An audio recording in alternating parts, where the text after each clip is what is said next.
بسم اللہ الرحمن الرحیم نحمده ونصلی ونسلم علی رسولہ الکریم اما بعد۔ معزز سامعین اکرام، السلام علیکم ورحمۃ اللہ وبرکاتہ۔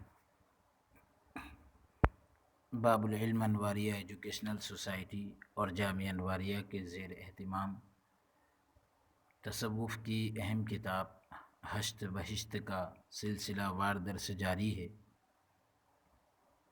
اس میں ہم کتاب انیس الارواح کی 6 مجلسوں کا باب مکمل کر چکے ہیں۔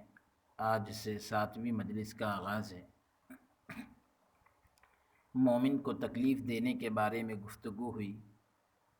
آپ نے زبان مبارک سے فرمایا کہ ابو ہریرہ رضی اللہ عنہ نے رسول اللہ صلی اللہ علیہ وسلم سے روایت کی ہے کہ جس شخص نے مومن کو ستایا سمجھو کہ اس نے مجھ کو ناراض کیا، اور جس نے مجھے ناراض کیا اس نے خداوند تعالیٰ کو ناراض کیا۔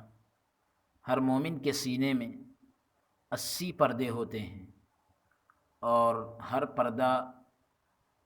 پردے پر فرشتہ کھڑا ہوتا ہے۔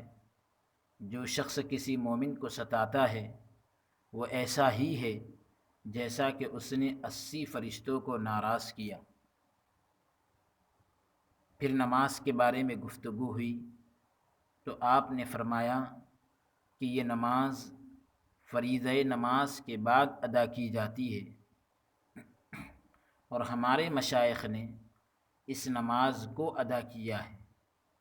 پس جو شخص ظہر کی نماز سے پہلے 4 رکعت نماز ادا کرے اور جو کچھ قرآن سے جانتا ہو پڑھے، یعنی قرآن کریم میں سے جو اسے یاد ہو وہ پڑھے، تو خداوند تعالیٰ اسے بہشت کی خوشخبری دیتا ہے، یعنی جنت کی اس کو خوشخبری سناتا ہے، اور اس کو اس وقت 70,000 فرشتے ہدیے لے کر آتے ہیں اور اس نماز کے ادا کرنے والے کے سر پر قربان کرتے ہیں۔ اور جب قبر سے اٹھتا ہے تو 70 پوشاکیں پہننے کی جو ہوتی ہے، تو 70 پوشاکیں پہنا کر بہشت میں لے جاتے ہیں، جنت میں لے جاتے ہیں۔ اور جو شخص اس نماز کو ظہر کی نماز کے بعد ادا کرے، اس میں قرآن مقرر نہیں، یعنی قرآن طے نہیں، بلکہ جو یاد ہو وہ پڑھے، تو خداوند تعالیٰ ہر رکعت کے بدلے اس کی 1000 حاجتیں روا کرتا ہے، یعنی 1000 ضرورتوں کو پورا کرتا ہے، اور 1000 نیکی اس کے لیے لکھی جاتی ہے، اور 1 سال کی عبادت کا ثواب اسے ملتا ہے۔ کتاب مجیب میں مشائخ طبقات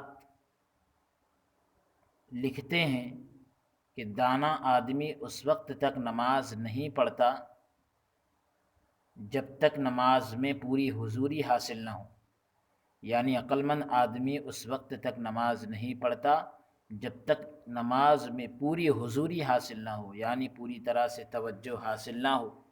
چنانچہ میں نے اپنے پیر خواجہ حاجی رحمۃ اللہ علیہ کے رسالے میں لکھا ہوا دیکھا ہے کہ خواجہ یوسف چشتی رحمۃ اللہ علیہ چاہتے کہ نماز کو شروع کریں، 1000 دفعہ تکبیر کہہ کر بیٹھ جاتے، جب مکمل حضوری حاصل ہوتی تب نماز شروع کرتے، یعنی جب مکمل یہ کیفیت پیدا ہو جاتی کہ ہم اللہ کے دربار میں حاضر ہے، اللہ ہمیں دیکھ رہا ہے، پوری طریقے سے اللہ کے دربار میں حاضر ہیں، تو اسی وقت جو ہے 1000 دفعہ تکبیر کہہ کر وہ کہہ رہے ہیں کہ بیٹھ جاتے، جب مکمل حضوری حاصل ہوتی تب نماز شروع کرتے، اور جب ایاک نعبد و ایاک نستعین، ہم تیری ہی عبادت کرتے ہیں اور تجھ ہی سے مدد طلب کرتے ہیں، جب اس آیت پر پہنچتے تو دیر تک ٹھہرے رہتے،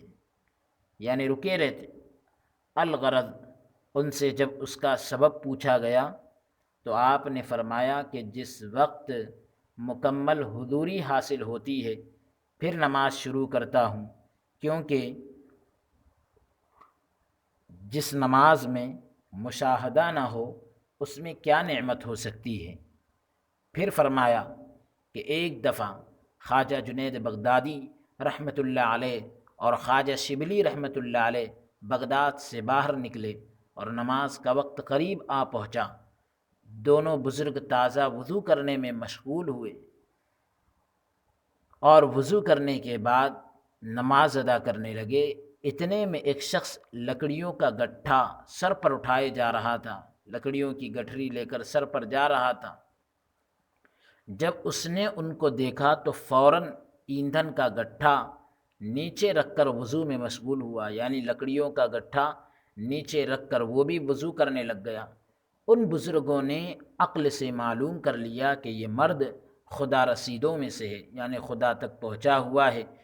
سب نے اس کو امام مقرر کیا، یعنی اس کو امام بنایا۔ جب نماز شروع کی تو رکوع اور سجود میں دیر تک رہا۔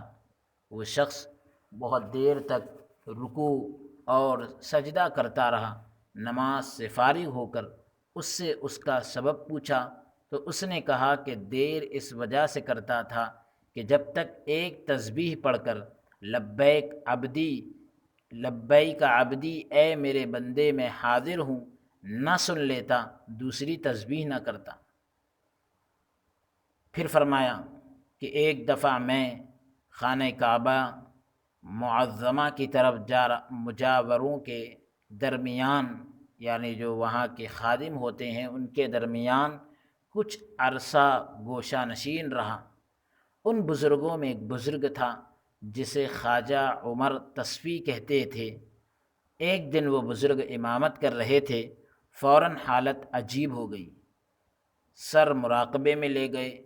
کچھ دیر کے بعد جب سر اٹھایا تو آسمان کی طرف دیکھنے لگے اور اہل مجلس کو فرمایا کہ سر اوپر اٹھاؤ اور دیکھو۔ جو ہی کہ یہ فرمایا، یعنی جیسے ہی فرمایا میں نے دیکھا، پھر فرمایا کہ کیا کہتے ہیں اور کیا دیکھتے ہیں؟ میں نے کہا کہ میں نے دیکھا پہلے آسمان کے فرشتے رحمت کے تھال ہاتھ میں لے کر کھڑے ہیں۔ فرشتے جو ہے رحمت کی تھالیوں کو ہاتھوں میں لے کر کھڑے ہیں اور ہونٹوں میں کچھ کہہ رہے ہیں۔ انہوں نے فرمایا جانتے ہو یہ کیا کہتے ہیں؟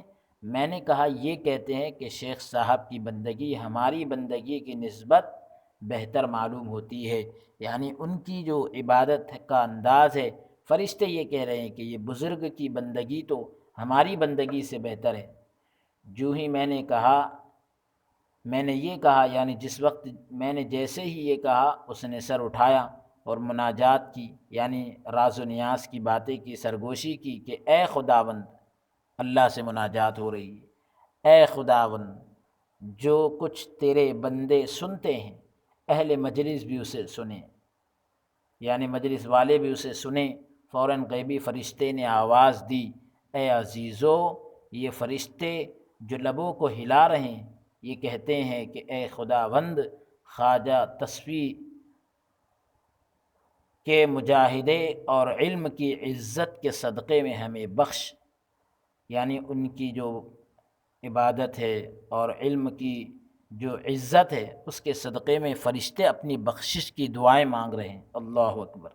اس کے بعد فرمایا کہ یہ نعمت ہر مرتبے میں حاصل ہے، لیکن مرد وہ ہے کہ اس میں کوشش کرے تاکہ اس مرتبے پر پہنچ جائے۔ پھر فرمایا اے درویش، بغداد میں ایک بزرگ تھا جو صاحب کشف و کرامات تھا۔ اس کو لوگوں نے پوچھا کہ آپ نماز کیوں نہیں ادا کرتے؟ یعنی جو ایک بزرگ تھے صاحب کشف، جو اندر کے حال دلوں کے حال جانتے تھے اور بتلاتے تھے، اور بڑی کرامتیں ان کی تھی۔ تو لوگوں نے ان سے پوچھا کہ آپ نماز کیوں ادا نہیں کرتے؟ تو فرمایا کہ اس میں تمہیں کچھ دخل نہیں، یعنی آپ اس میں دخل اندازی مت کرو، لیکن جب تک دوست کا چہرہ نہیں دیکھ لیتا میں نہیں بیٹھتا۔ جب تک دوست کا چہرہ نہیں دیکھ لیتا میں نہیں بیٹھتا۔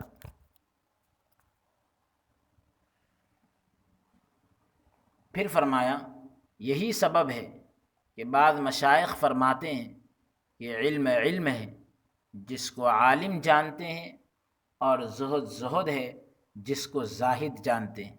یعنی علم کو علم والے ہی جانتے ہیں، اور زہد یعنی دنیا سے بے رغبتی کیا چیز ہے یہ وہی لوگ جانتے ہیں جو دنیا سے بے رغبت ہوتے ہیں۔ اور یہ بھید ہے، یعنی ایک راز ہے جس کو اہل معنی کے سوا اور کوئی نہیں جانتا۔ یعنی جو اہل معنی ہیں اور معنی اور مطلب کو جاننے والے لوگ ہیں، ان کے علاوہ اور کوئی نہیں جانتا۔ پھر فرمایا کہ جو شخص عصر کی نماز سے پہلے 4 رکعت نماز ادا کرے، ابو درداء نے فرمایا ہے کہ اس کو ہر رکعت کے بدلے بہشت میں یعنی جنت میں ایک محل ملتا ہے، اور ایسا ہے کہ گویا اس نے ساری عمر خداوند تعالیٰ کی عبادت میں بسر کی ہے۔ اور جو شخص مغرب اور عشاء کے درمیان 4 رکعت نماز ادا کرے وہ بہشت میں جاتا ہے یعنی جنت میں جاتا ہے، اور مصیبتوں سے امن میں ہوتا ہے یعنی مصیبتوں سے محفوظ ہوتا ہے۔ کون شخص؟ جو مغرب اور عشاء کے درمیان 4 رکعت پڑھتا ہے تو وہ مصیبتوں سے محفوظ رہتا ہے، اور ہر رکعت کے بدلے پیغمبری کا ثواب ملتا ہے۔ اور جو شخص عشاء کے بعد 4 رکعت نماز ادا کرے بغیر حساب کے بہشت میں جائے گا، بغیر حساب و کتاب کے جنت میں جائے گا، اور یہ نماز سوائے خدا کے دوست کے اور کوئی ادا نہیں کرتا۔ پھر فرمایا کہ جو شخص نماز زیادہ کرتا ہے وہ حساب میں بہت زیادہ رہتا ہے، اور جو بدی کرتا ہے نیکی زیادہ ہوتی ہے۔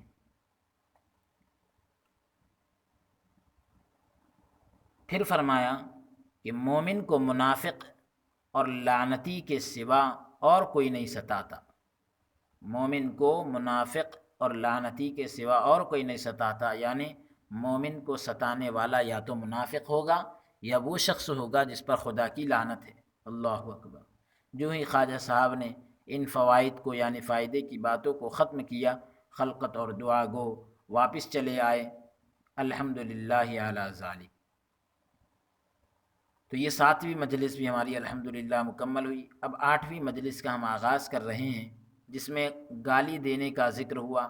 تو آپ رحمۃ اللہ علیہ نے یعنی حضور خواجہ عثمان ہارونی رحمۃ اللہ علیہ نے زبان مبارک سے فرمایا کہ جو شخص مومن کو گالی دیتا ہے وہ گویا اپنی ماں اور لڑکی کے ساتھ زنا کرتا ہے، اور ایسے ہی کہ جیسے موسیٰ علیہ اور ایسے ہے کہ جیسے موسیٰ علیہ السلام کی لڑائی میں فرعون کی مدد کرنا۔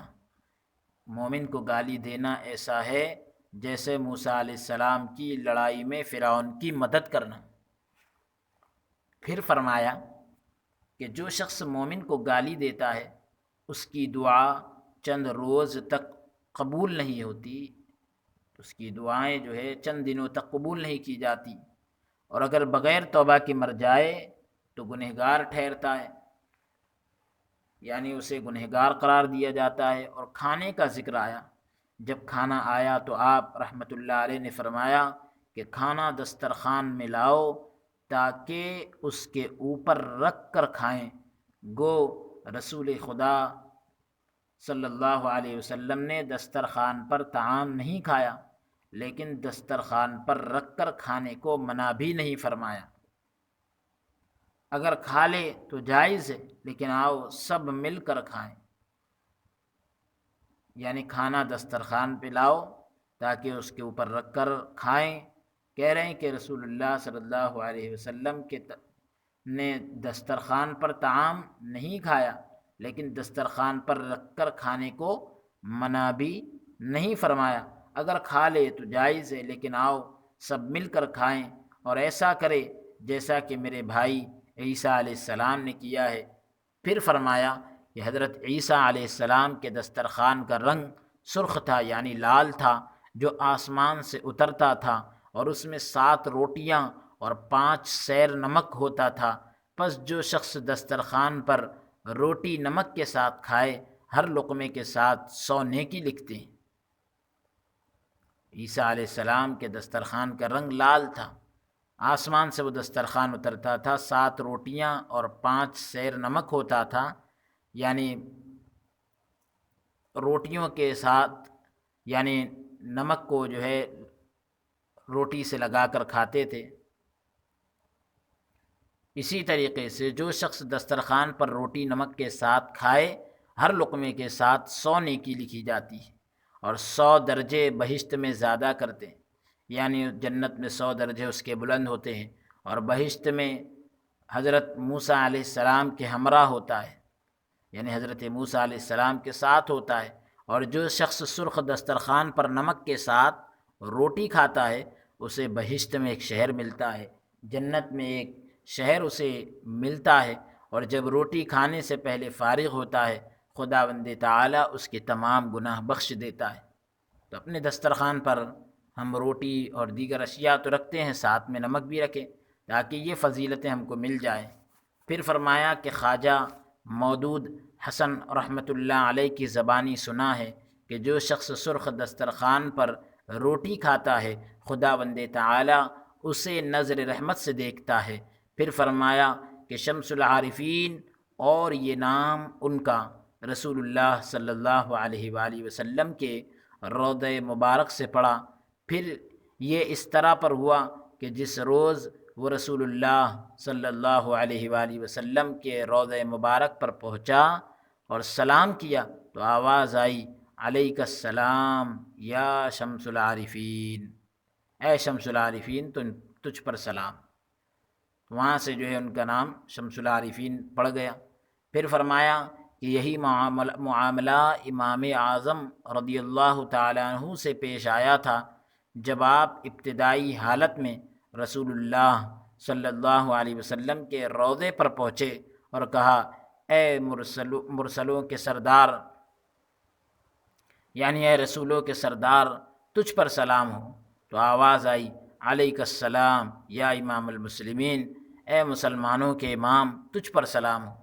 پھر فرمایا کہ خواجہ بایزید بستامی رحمۃ اللہ علیہ کا خطاب سلطان العارفین آسان سے تھا، چنانچہ ایک رات آدھی رات کے وقت اٹھ کر مکان کی چھت پر آ کر خلقت کو سویا دیکھا، یعنی لوگوں کو دیکھا کہ وہ سو رہے ہیں، آدھی رات کے وقت اپنی چھت پر جا کر دیکھ رہے ہیں کہ لوگ سو رہے ہیں، اور کسی شخص کو جاگتے ہوئے نہ پایا تو خواجہ صاحب رحمۃ اللہ علیہ کے دل میں خیال گزرا کہ افسوس ایسی باعظمت درگاہ میں بیدار اور مشغول کیوں نہیں، یعنی ایسی عظمت والی بارگاہ میں لوگ بیدار اور مشغول کیوں نہیں ہیں، یعنی بیدار رہ کر خدا کی عبادت میں کیوں نہیں لگ جاتے۔ چاہا کہ خداوند تعالیٰ سے ساری خلقت کے جاگنے، یعنی ساری مخلوق کے جاگنے اور مشغول ہونے کی دعا کریں۔ پھر دل میں خیال آیا کہ یہ شفاعت کا مقام سرور کائنات صلی اللہ علیہ وآلہ وسلم کا ہے، مجھے کیا مجال ہے کہ ایسی درخواست کروں۔ جو ہی کہ دل میں یہ خیال پیدا ہوا، غیب سے آواز آئی کہ اے بایزید، اس قدر ادب جو تو نے ملحوظ رکھا، یعنی ادب کا جو لحاظ تم نے کیا ہے، میں نے تیرا نام خلقت میں سلطان العارفین رکھا۔ تو ان کو بھی خداوند کریم کی بارگاہ سے جو ہے سلطان العارفین لقب ملا۔ پھر فرمایا کہ احمد معشوق رحمۃ اللہ علیہ کے ساتھ بھی ایسا ہی ہوا، احمد معشوق رحمۃ اللہ علیہ کے ساتھ بھی ایسا ہی ہوا تھا کہ ایک دفعہ آپ جاڑے کے موسم میں یعنی سردی کے موسم میں چلے، یا یوں کہیے کہ آپ جو ہے سردی کے موسم میں حضرت احمد معشوق رحمۃ اللہ علیہ چلے کی رات نصف شب کے قریب جب باہر نکلے تو پانی میں چلے گئے۔ جو بزرگان دین 40 دن اللہ کی عبادت میں مصروف رہتے ہیں، تو اس طریقے سے نصف شب کے قریب جب باہر نکلے، آدھی رات کے قریب جب باہر نکلے تو پانی میں چلے گئے، اور دل میں ٹھان لی کہ جب تک مجھے یہ معلوم نہ ہو جائے گا کہ میں کون ہوں، ہرگز پانی سے باہر نہ نکلوں گا، یعنی مجھے جب تک یہ پتہ نہیں چلے گا کہ میں کون ہوں، میں پانی سے باہر نہیں آؤں گا۔ یہ حضرت احمد معشوق رحمۃ اللہ علیہ کا واقعہ ہے۔ آواز آئی کہ تو وہ شخص ہے جس کی شفاعت سے قیامت کے دن بہت سے آدمی بخشے جائیں گے۔ شیخ احمد معشوق رحمۃ اللہ علیہ نے کہا، میں یہ بات پسند کرنا، مجھے یہ معلوم ہونا چاہیے کہ میں کون ہوں۔ پھر آواز سنی کہ مطلب شیخ احمد رحمۃ اللہ علیہ کہتے ہیں کہ مجھے یہ بات پسند تھی کہ مجھ کو معلوم ہو جائے کہ میں کون ہوں۔ تو پھر آواز سنی کہ میں نے حکم کیا ہے کہ تمام درویش اور عارف میرے عاشق ہو اور تو میرا معشوق ہو۔ اللہ اکبر۔ تو وہاں سے ان کا نام شیخ احمد معشوق پڑ گیا۔ پھر خواجہ صاحب رحمۃ اللہ علیہ وہاں سے باہر نکلے، جو شخص آپ کو ملتا السلام علیکم احمد معشوق کہتا۔ پھر فرمایا کہ شمس العارفین نماز ادا نہ کرتے تھے۔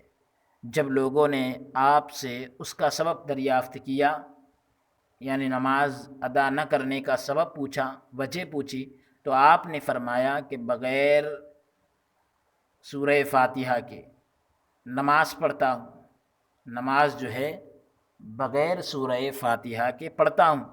لوگوں نے کہا کہ یہ کیسی نماز ہے؟ پھر لوگوں نے التجا کی تو آپ نے فرمایا کہ سورہ فاتحہ تو پڑھتا ہوں لیکن ایاک نعبد و ایاک نستعین نہیں پڑھتا۔ لوگوں نے عرض کیا کہ آپ ضرور پڑھیں۔ اس کے بعد دیر تک گفتگو ہوتی رہی، بات چیت چلتی رہی۔ جب نماز کے لیے کھڑے ہوئے اور سورہ فاتحہ پڑھنی شروع کی تو جب ایاک نعبد و ایاک نستعین پر پہنچے تو آپ کے وجود مبارک کے ہر رونگٹے سے خون جاری ہو گیا۔ اللہ اکبر۔ پھر حاضرین کی طرف مخاطب ہو کر فرمایا، حاضرین کی طرف جو موجود تھے جو لوگ، ان کی طرف متوجہ ہو کر فرمایا کہ میرے لیے نماز درست نہیں۔ گو لوگ کہتے ہیں کہ میں نماز ادا کرتا ہوں۔ جب خواجہ صاحب ان فوائد کو ختم کر چکے، یعنی حضرت خواجہ عثمان ہارونی رحمۃ اللہ علیہ یہ فائدے کی باتیں مکمل کر چکے، تو یاد خدا میں مشغول ہوئے اور خلقت اور دعا گو واپس چلے آئے۔ الحمدللہ علی ذالک۔ اس طرح سے ہماری 8ویں مجلس کا بھی اختتام ہوا الحمدللہ۔ اب ہم نویں مجلس کا آغاز کرتے ہیں، اور ہماری نویں مجلس جو ہے روزی کمانے اور کام کرنے کے بارے میں، روزی کمانے اور کام کرنے کے بارے میں گفتگو ہوئی۔ تو آپ نے زبان مبارک سے فرمایا کہ ایک دفعہ رسول اللہ صلی اللہ علیہ وسلم بیٹھے ہوئے تھے، ایک شخص نے اٹھ کر پوچھا، اے رسول اللہ صلی اللہ علیہ وسلم، میرے پیشے کے بارے میں آپ کی کیا رائے ہے؟ ایک شخص نے اٹھ کر پوچھا، اے اللہ کے رسول صلی اللہ علیہ وسلم، میرے پیشے کے بارے میں آپ کی کیا رائے ہے؟ حضرت صلی اللہ علیہ وسلم نے فرمایا کہ تیرا پیشہ کیا ہے، یعنی تو کرتا کیا ہے؟ تو اس نے عرض کیا کہ درزی کا کام، میں درزی کا کام کرتا ہوں، سلائی کا کام کرتا ہوں، جس کو آپ ٹیلر کا کام بھی کہہ سکتے ہیں۔ آپ نے فرمایا کہ اگر تو راستی سے یہ کام کرے، یعنی صحیح طریقے سے یہ کام کرے تو بہت اچھا ہے۔ قیامت کے دن تو ادریس پیغمبر کے ہمراہ بہشت میں جائے گا۔ حضرت ادریس علیہ السلام جو اللہ کے پیغمبر ہیں، ان کے ساتھ جنت میں جائے گا۔ پھر ایک اور آدمی نے اٹھ کر عرض کی کہ اے رسول اللہ صلی اللہ علیہ وسلم، میرے پیشے کی نسبت آپ کی کیا رائے ہے، یعنی میرے کام کاج کے بارے میں آپ کیا کہتے ہیں؟ حضرت صلی اللہ علیہ وسلم نے فرمایا کہ تو کیا کام کرتا ہے؟ اس نے عرض کی کہ کھیتی باڑی۔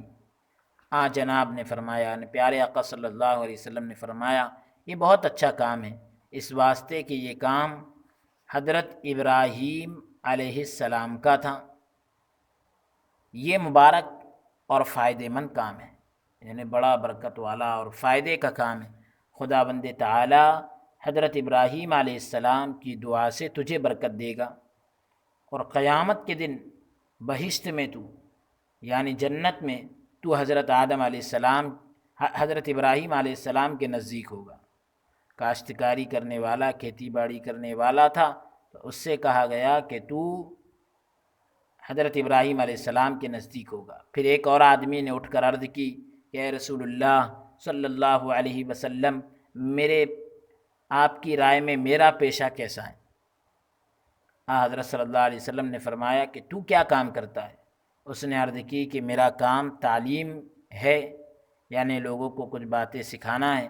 آپ نے فرمایا کہ تیرے کام کو خداوند تعالی بہت ہی اچھا جانتا ہے۔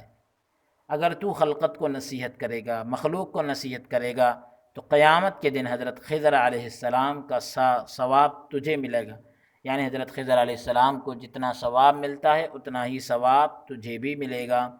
اور اگر تو عدل کرے گا، انصاف کرے گا، عدل کا مطلب انصاف، تو اگر تو عدل کرے گا تو آسمان کے فرشتے تیرے لیے معافی کے خواستگار ہوں گے، یعنی آسمان کے فرشتے بھی تیرے لیے معافی چاہیں گے۔ پھر ایک اور آدمی نے اٹھ کر عرض کی کہ اے نبی اللہ صلی اللہ علیہ وسلم، اے اللہ کے نبی صلی اللہ علیہ وسلم، میرے پیشے کی نسبت آپ کیا فرماتے ہیں؟ میرے کام کاج کے بارے میں آپ کیا فرماتے ہیں؟ حضرت صلی اللہ علیہ وسلم نے فرمایا کہ تیرا پیشہ کیا ہے؟ اس نے عرض کی کہ سوداگری، یعنی سودا وغیرہ کرتا ہے۔ تو حضرت صلی اللہ علیہ وسلم نے فرمایا کہ اگر تو راستی سے یہ کام کرے گا، صحیح طریقے سے یہ کام کرے گا، ایمانداری سے یہ کام کرے گا، تو بہشت میں پیغمبری کا ہمراہی ہوگا، یعنی بہشت میں تجھے نبیوں کا ساتھ نصیب ہوگا۔ پھر فرمایا کہ روزی کمانے والا خدا کا دوست ہوتا ہے، جیسا کہ آپ نے سنا ہوگا الکاسب حبیب اللہ، روزی کمانے والا خدا کا دوست ہوتا ہے، لیکن اسے چاہیے کہ نماز ہر وقت ادا کرے اور شریعت کی حد سے قدم باہر نہ رکھے، کیونکہ حدیث میں ہے کہ ایسا روزی کمانے والا خدا کا پیارا ہے اور خدا کا صدیق ہے، یعنی جو ایمانداری کے ساتھ روزی کماتا ہے، نماز وقت پر ادا کرتا ہے، شریعت کی حد سے قدم باہر نہیں رکھتا ہے، تو ایسا کمانے والا خدا کو بھی پیارا ہے اور پھر خدا کا صدیق بھی ہے۔ پھر فرمایا کہ ابو درداء رضی اللہ تعالیٰ عنہ دکانداری کیا کرتے تھے، دکان وغیرہ چلاتے تھے۔ جب آخری زمانے میں آپ کو مسلمانی کی حقیقت معلوم ہوئی تو آپ نے دکانداری ترک کر دی، یعنی دکانداری کو جو ہے چھوڑ دیا۔ لوگوں نے کہا کہ آپ نے دکان کیوں چھوڑ دی؟ تو آپ نے فرمایا کہ جب مجھے معلوم ہوا کہ دکانداری کے ہمراہ مسلمانی ٹھیک طور پر نہیں رہتی، یعنی دکانداری کے ساتھ ساتھ آدمی اسلام کے احکامات پر صحیح طریقے سے نہیں چل سکتا، تو میں نے دکانداری چھوڑ دی۔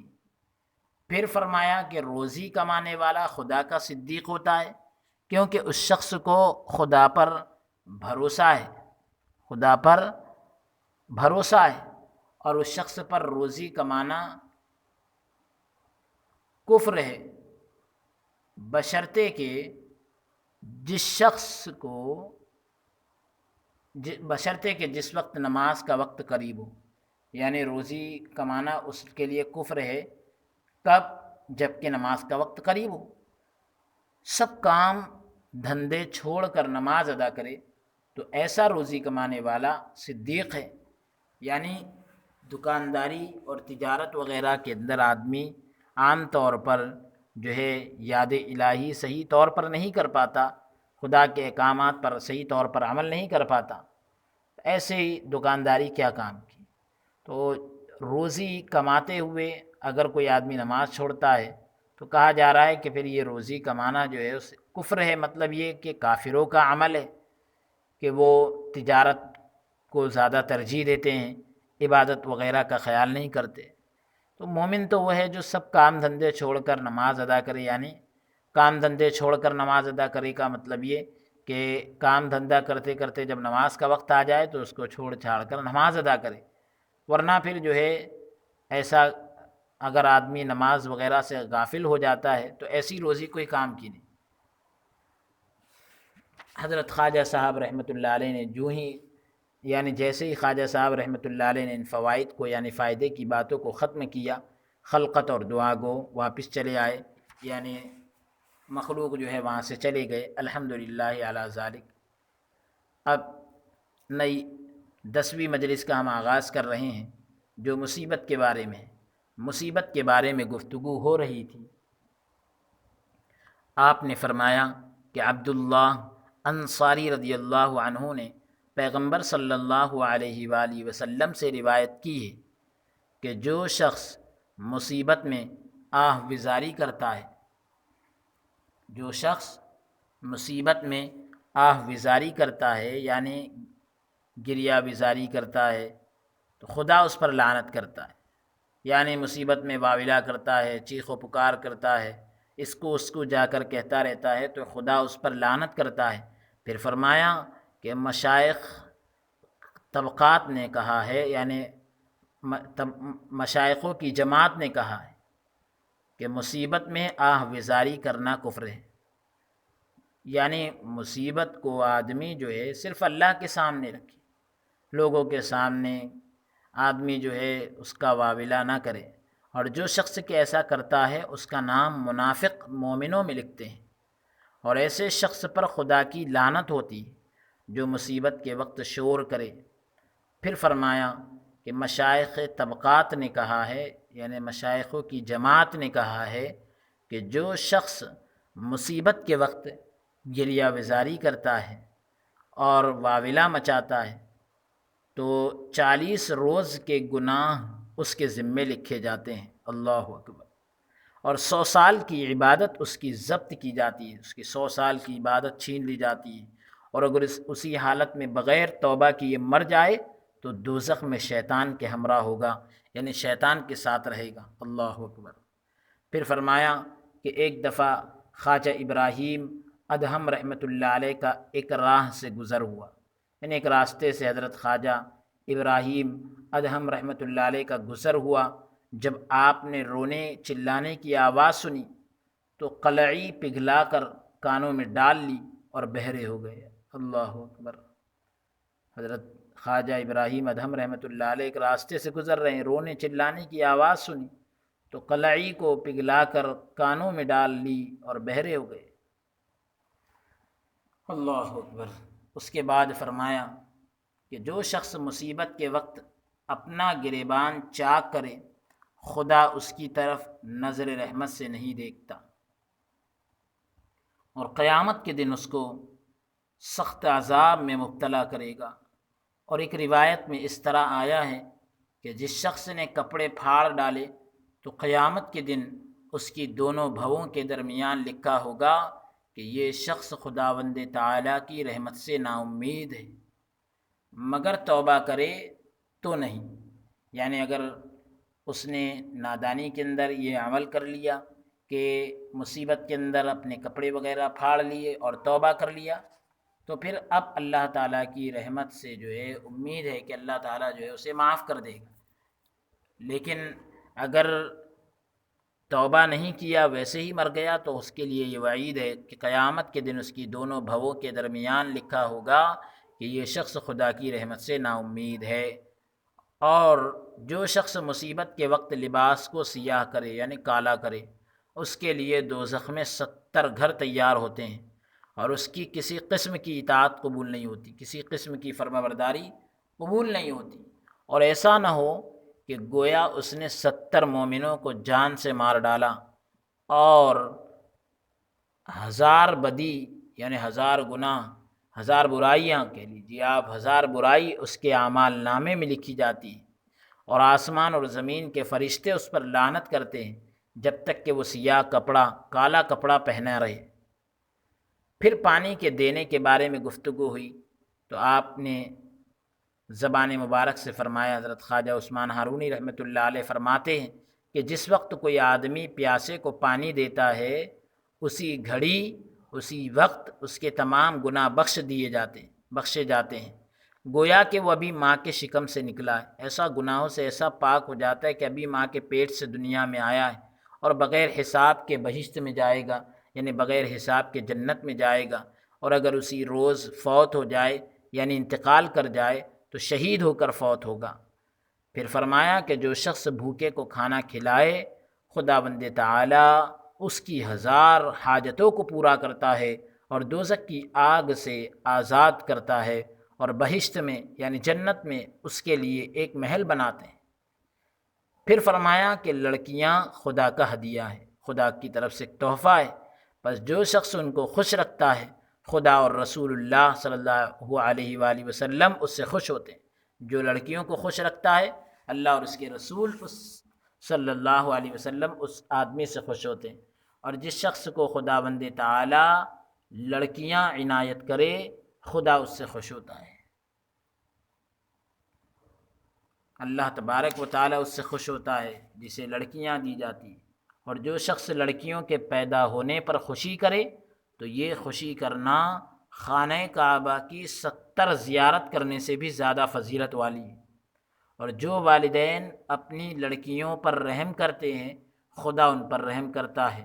پھر فرمایا کہ میں نے آثار اولیاء میں لکھا دیکھا ہے کہ رسول اللہ صلی اللہ علیہ وآلہ وسلم نے فرمایا کہ جس شخص کے ہاں ایک لڑکی ہوگی، یعنی جس شخص کے گھر ایک لڑکی پیدا ہوگی، قیامت کے دن اس کے اور دوزخ کے درمیان 500 سال کی راہ کا فرق ہوگا۔ 500 سال کے درمیان 500 سال کی مسافت کی دوری ہو جائے گی، یا یوں کہہ لیجئے 500 سال کی راہ کا یعنی 500 سال کے راستے کا فرق ہو جائے گا اس کے اور دوزخ کے درمیان، یعنی اسے دوزخ سے کوسوں دور کر دیا جائے گا، یہ مطلب ہے۔ پھر فرمایا کہ اولیاء اللہ اور انبیاء کرام لڑکیوں کو بنسبت لڑکوں کے زیادہ پیار کرتے تھے، لڑکوں کے مقابل میں لڑکیوں سے زیادہ پیار کرتے تھے۔ کون؟ انبیاء کرام اور اولیاء کرام۔ پھر فرمایا کہ خواجہ رحمۃ اللہ علیہ، خواجہ سری سقطی رحمۃ اللہ علیہ کی ایک لڑکی تھی جس کو وہ بہت پیار کرتے تھے۔ چنانچہ ایک دفعہ خواجہ صاحب رحمۃ اللہ علیہ کو نئے کوزے اور ٹھنڈے پانی کی خواہش پیدا ہوئی، یعنی انہوں نے یہ چاہا کہ ٹھنڈے پانی کی طلب ان کے اندر پیدا ہوئی، تو جو ہی کہ آپ کی زبان مبارک سے، یعنی جیسے ہی آپ کی زبان مبارک سے نکلا کہ اگر سرد پانی اور نیا کوزہ ہو، زبان سے نکلا کہ کتنا اچھا ہوتا کہ ٹھنڈا پانی ہوتا، نیا کوزہ ہوتا، تو اس سے روزہ افطار کروں، بس زبان سے الفاظ نکلے۔ اور بزرگوار کی لڑکی نے سنا، یعنی حضرت سری سقطی رحمۃ اللہ علیہ کی لڑکی نے جب یہ سنا فوراً لا کر صاحب خانہ کے آگے رکھ دیا، فوراً جو ہے لا کر حضرت خواجہ سری سقطی رحمۃ اللہ علیہ کے آگے رکھ دیا۔ عصر کی نماز کا وقت تھا، خواجہ صاحب کو نیند آئی، مصلی پر سو گئے، تو کیا دیکھتے ہیں کہ گویا خداوند تعالی بہشت جیسے گھر میں اتر آیا ہے، یعنی جنت ایسی لگتی ہے جیسے ان کے گھر میں آ گئی، اور پوچھتا ہے کہ اے لڑکی، یعنی اللہ تبارک و تعالی جو ہے جنت جیسے گھر میں اتر کر آیا اور پوچھتا ہے اللہ تعالیٰ کہ اے لڑکی تو کس کی بیٹی ہے؟ تو اس نے کہا کہ میں اس شخص کی بیٹی ہوں جس نے نئے کوزے میں سرد پانی پیا، یعنی نئے کوزے میں ٹھنڈا پانی پیا، میں اس کی بیٹی ہوں۔ جو ہی کہ ہاتھ پر ہاتھ مارا، یعنی جیسے ہی ہاتھ پر ہاتھ مارا کوزہ ٹوٹ گیا،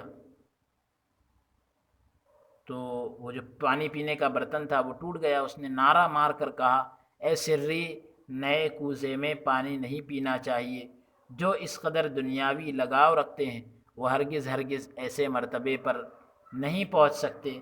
جو ہی کہ خواجہ صاحب نے ان فوائد کو ختم کیا، یعنی فائدے کی باتوں کو ختم کیا، یاد الہی میں مشغول ہو گئے اور خلقت اور دعا گو واپس چلے آئے۔ الحمدللہ علی ذالک، ہماری 10ویں مجلس بھی الحمدللہ اللہ رب العزت کے فضل سے مکمل ہوئی۔ اب ہم 11ویں مجلس کا آغاز کرتے ہیں۔ جانوروں کو مار ڈالنے کے بارے میں گفتگو شروع ہوئی۔ آپ رحمۃ اللہ علیہ نے زبان مبارک سے فرمایا کہ عبداللہ بن مسعود رضی اللہ تعالیٰ عنہ رسول اللہ صلی اللہ علیہ وآلہ وسلم سے روایت کرتے ہیں، روایت فرماتے ہیں کہ جو شخص 40 گائے ذبح کرتا ہے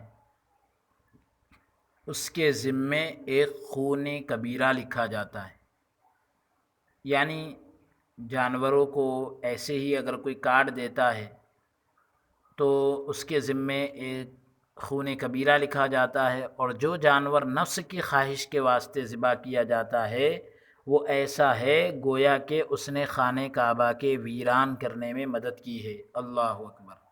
تو یہ جو 40 گائے ذبح کرنے کے اندر کی بھی جو بات آئی ہے اور اس میں گناہ کبیرہ کی بھی جو بات لکھی، تو وہ نفس کی خواہش کی خاطر ذبح کیے جانے والے جانور ہیں۔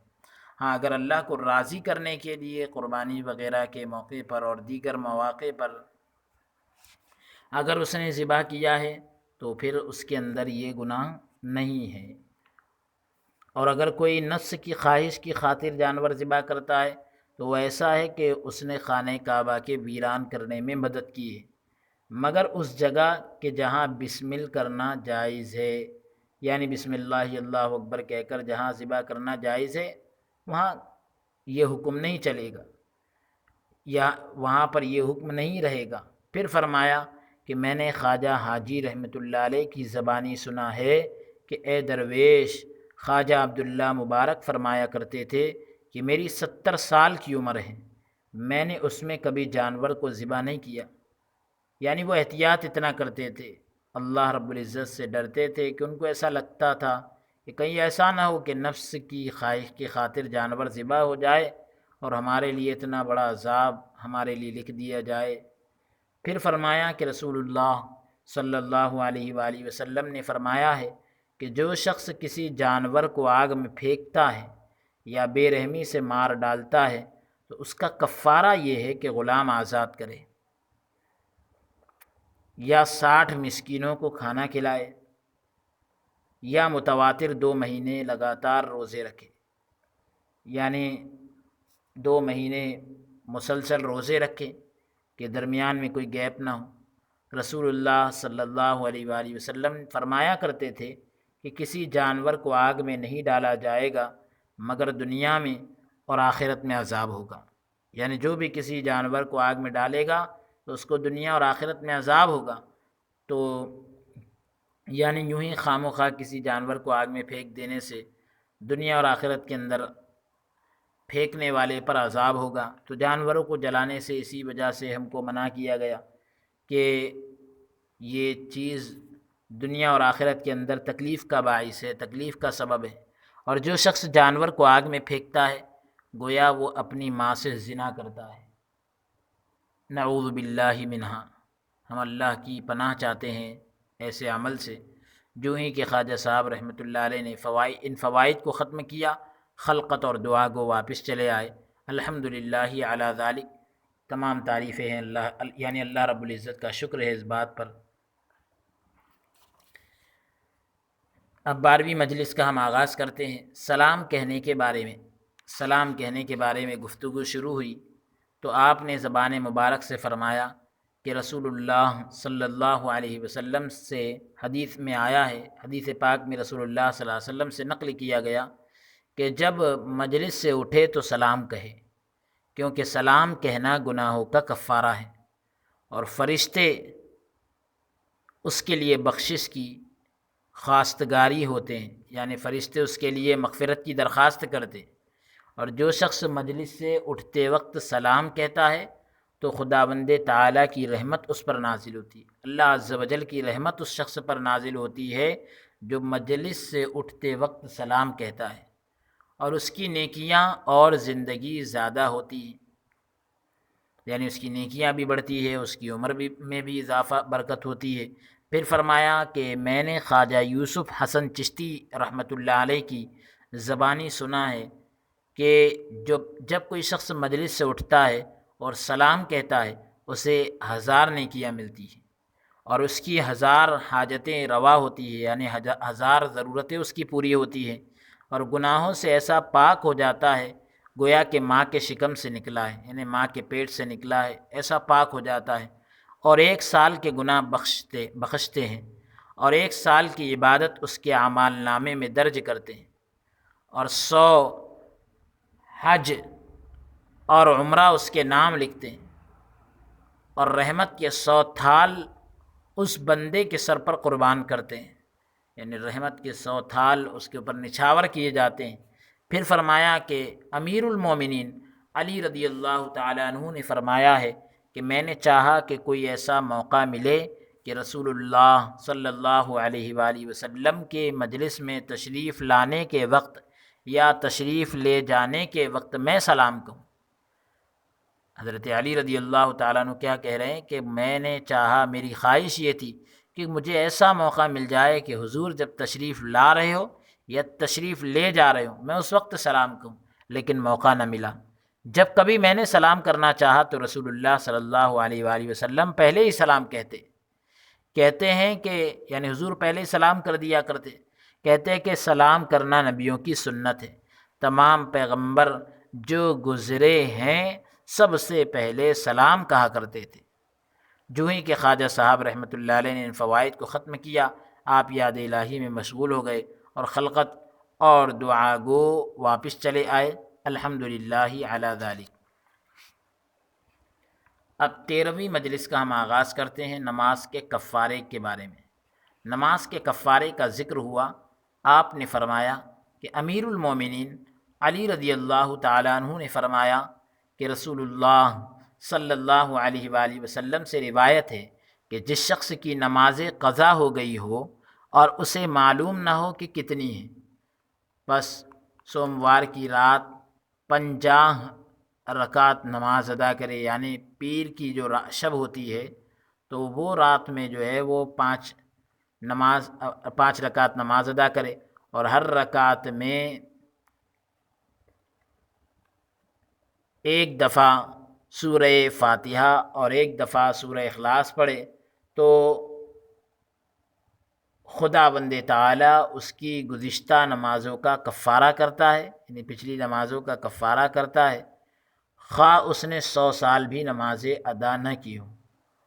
اس کے بعد رات کو قیام کرنے کے بارے میں گفتگو ہوئی، آپ نے فرمایا کہ رسول اللہ صلی اللہ علیہ وآلہ وسلم نے فرمایا ہے کہ جو شخص رات کو قیام کرے اور خلقت سوئی ہوئی ہو، یعنی مخلوق سوئی ہوئی ہو، تو خدا بند تعالی فرشتوں کو حکم دیتا ہے تاکہ دوسری رات تک اسے نگاہ میں رکھیں اور رات سے لے کر دن نکلنے تک اس کے لیے بخشش طلب کرتے رہیں۔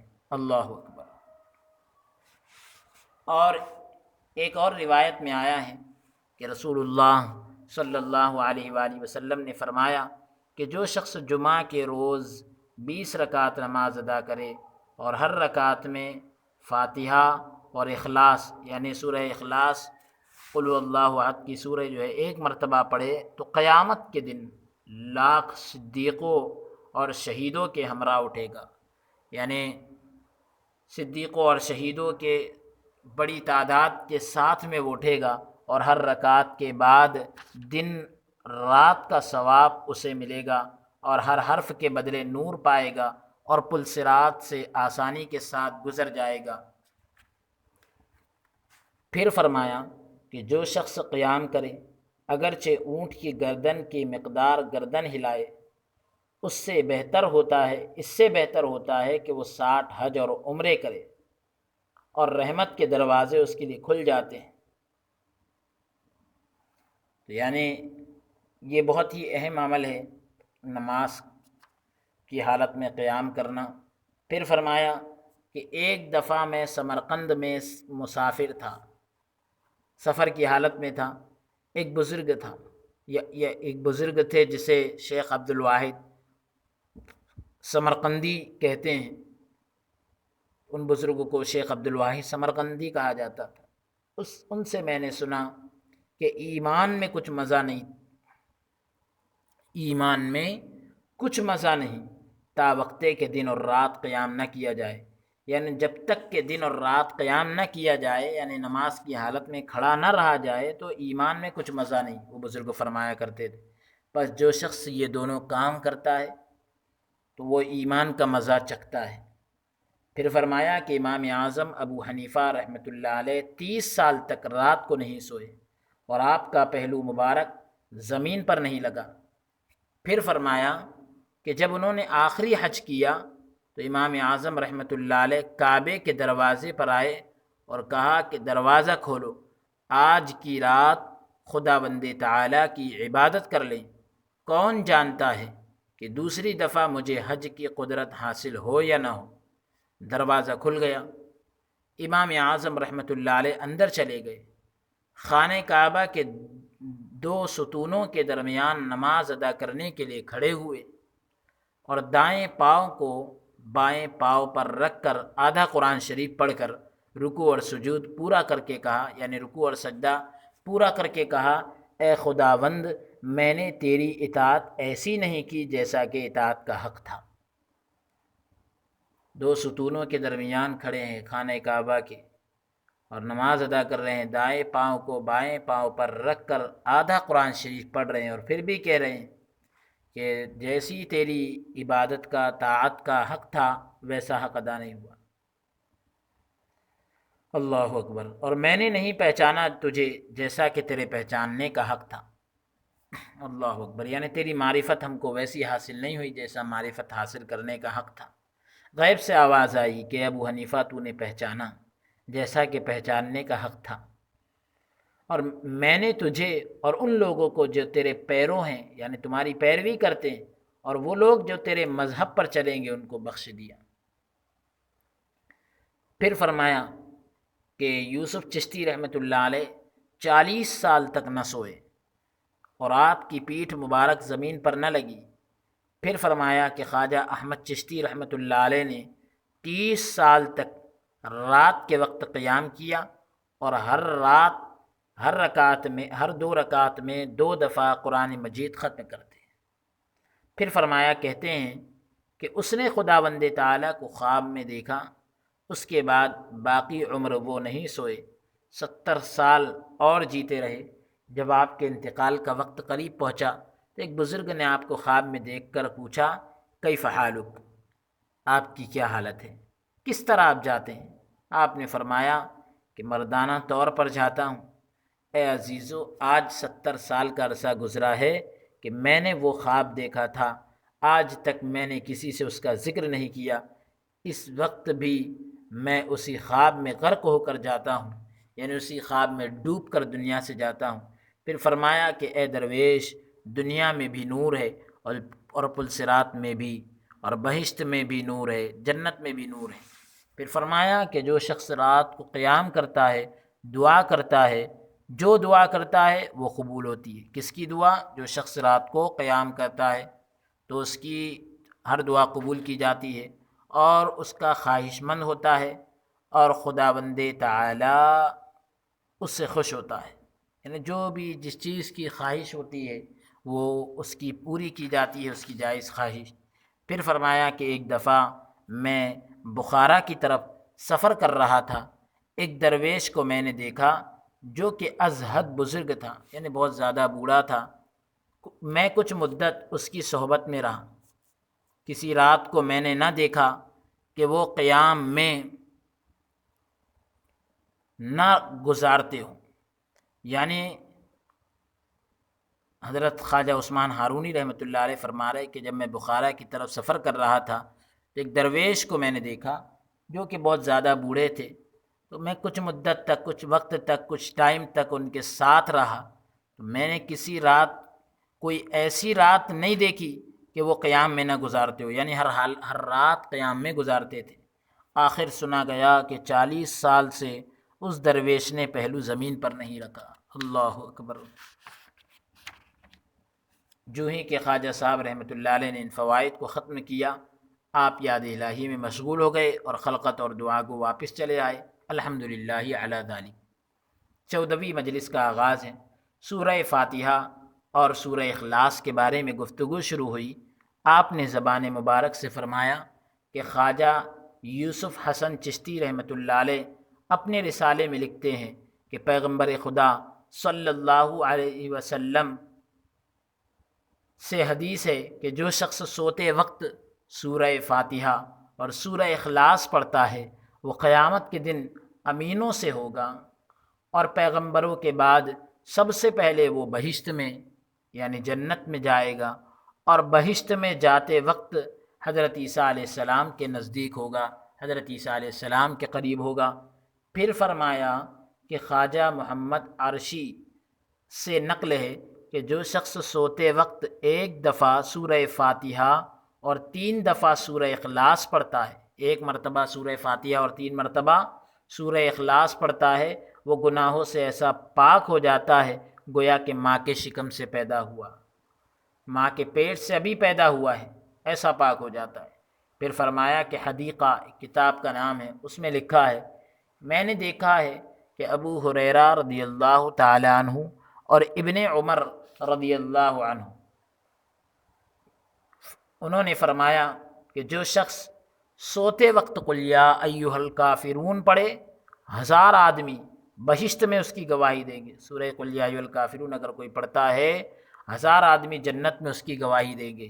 کس کی؟ جو سوتے وقت سورہ قل یا جو سوتے وقت جو ہے قل یا ایھا الکافرون کی سورہ پڑھتا ہے۔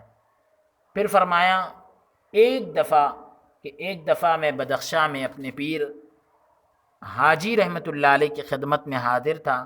بدخشاں کی ایک مسجد میں ایک بزرگ کو دیکھا کہ اس کو خواجہ محمد بدخشانی کہتے تھے، اور جو یاد الہی میں ازہد یعنی بہت زیادہ مشغول تھا۔ اس سے میں نے سنا کہ جو شخص سورج نکلتے وقت 2 رکعت نماز ادا کرے یا 4 رکعت تو حج اور عمرے کا ثواب فرشتے اس کے نام اعمال میں اس کے اعمال نامے کے اندر لکھتے ہیں۔ اور حدیث میں آیا ہے کہ جو شخص سورج نکلتے وقت 2 یا 4 رکعت نماز ادا کرتا ہے اس سے بہت افضل ہوتا ہے جو کہ دنیا کا تمام مال صدقہ کرے۔ ایک آدمی جو دنیا کا تمام مال صدقہ کرے اس سے بہتر اس آدمی کو کہا گیا جو سورج نکلتے وقت 2 یا 4 رکعت نماز ادا کرتا ہے، یعنی اشراق کی نماز ہے۔ جو ہی کہ خواجہ صاحب نے ان فوائد کو یعنی فائدے کی باتوں کو ختم کیا، یاد الہی میں مشغول ہو گئے اور دعا گو واپس چلا آیا۔ الحمدللہ علی ذالک 15ویں مجلس کا آغاز ہے۔ بہشت اور اہل بہشت کے بارے میں یعنی جنت اور جنت والوں کے بارے میں گفتگو ہوئی۔ آپ نے زبان مبارک سے فرمایا کہ امام شغی رحمۃ اللہ علیہ کی تفسیر میں بہشت کے بیان میں لکھا ہوا دیکھا ہے، جنت کے بیان میں لکھا ہوا دیکھا ہے کہ رسول اللہ صلی اللہ علیہ وآلہ وسلم سے لوگوں نے عرض کیا کہ ہمیں اہل بہشت کی خوراک کی بابت آپ خبر دیں، یعنی جنت والوں کی جو خوراک ہوگی، روز کا کھانا جو ہوگا کیا ہوگا، تو اس کے بارے میں آپ بتلائیں۔ پیغمبر صلی اللہ علیہ وآلہ وسلم نے فرمایا کہ مجھے اسی خدا کی قسم ہے جس نے مجھے پیغمبر بنایا کہ مرد بہشت میں 100 مردوں کے ہمراہ کھانا کھائے گا، یعنی ایک آدمی جو ہے جنت میں 100 مردوں کے ساتھ کھانا کھائے گا اور اپنے اہل و عیال کے ہمراہ مل کر رہے گا، اپنے اہل و عیال کے ساتھ مل کر رہے گا۔ لوگوں نے عرض کی کہ اے رسول اللہ صلی اللہ علیہ وسلم اس کھانے سے قضائے حاجت بھی ہوگی، یعنی کیا اس کھانے کی وجہ سے پیشاب وغیرہ کی جو ہے حاجت بھی ہوگی یا نہیں؟ حضرت صلی اللہ علیہ وسلم نے فرمایا کہ ہاں ہوگی، اور اس سے پسینہ مشک سے بھی زیادہ خوشبودار نکلے گا، اور اس کے پیٹ میں کچھ بھی نہیں رہے گا۔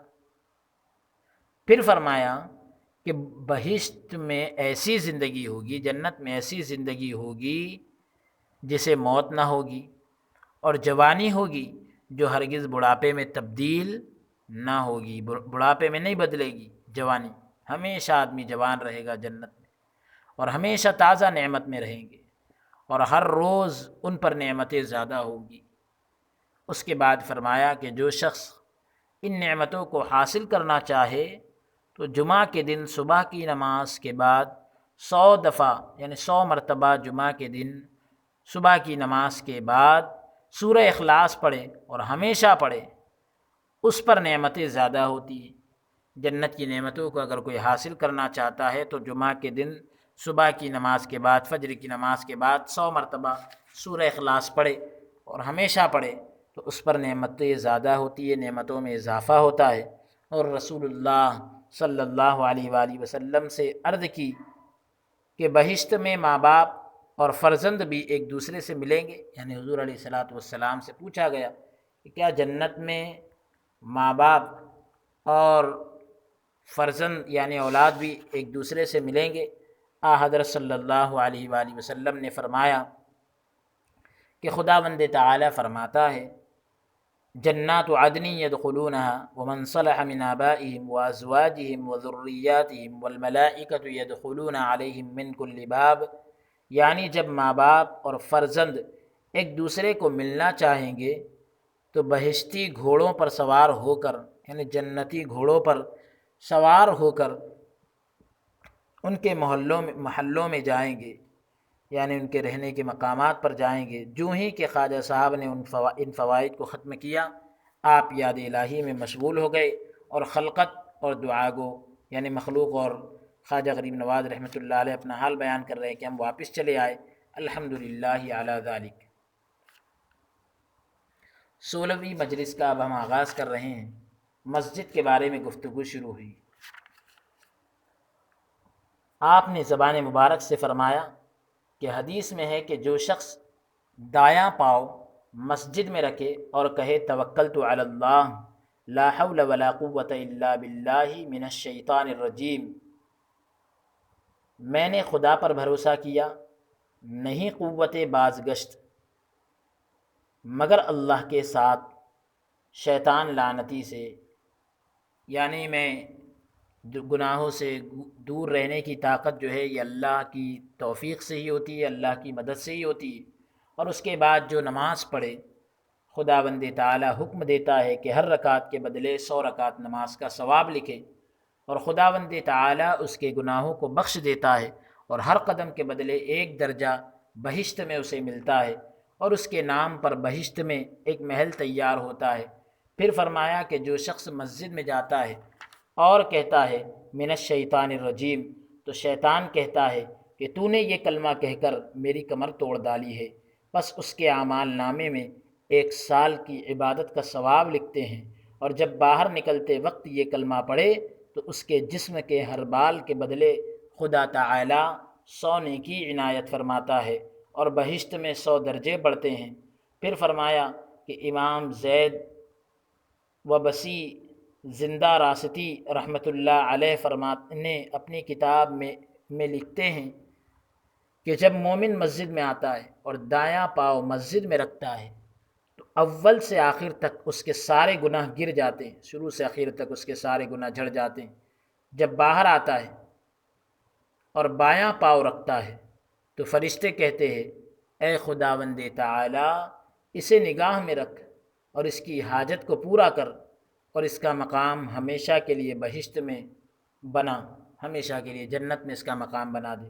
پھر فرمایا کہ خواجہ محمد مرعشی رحمۃ اللہ علیہ کے رسالے میں نے لکھا دیکھا ہے کہ سفیان ثوری رحمۃ اللہ علیہ خانہ خدا میں اس طرح بے ادبوں کی طرح وارد ہوئے کہ جب انہوں نے بایاں پاؤں مسجد میں رکھا تو اس بے ادبی کی وجہ سے ان کا نام سور پڑ گیا۔ جو ہی کہ خواجہ صاحب رحمۃ اللہ علیہ نے ان فوائد کو ختم کیا، خلقت اور دعا گو واپس چلے آئے، الحمدللہ علی ذالک۔ تو یہ 16ویں مجلس مکمل ہوئی۔ 17ویں مجلس کا ہم آغاز کر رہے ہیں۔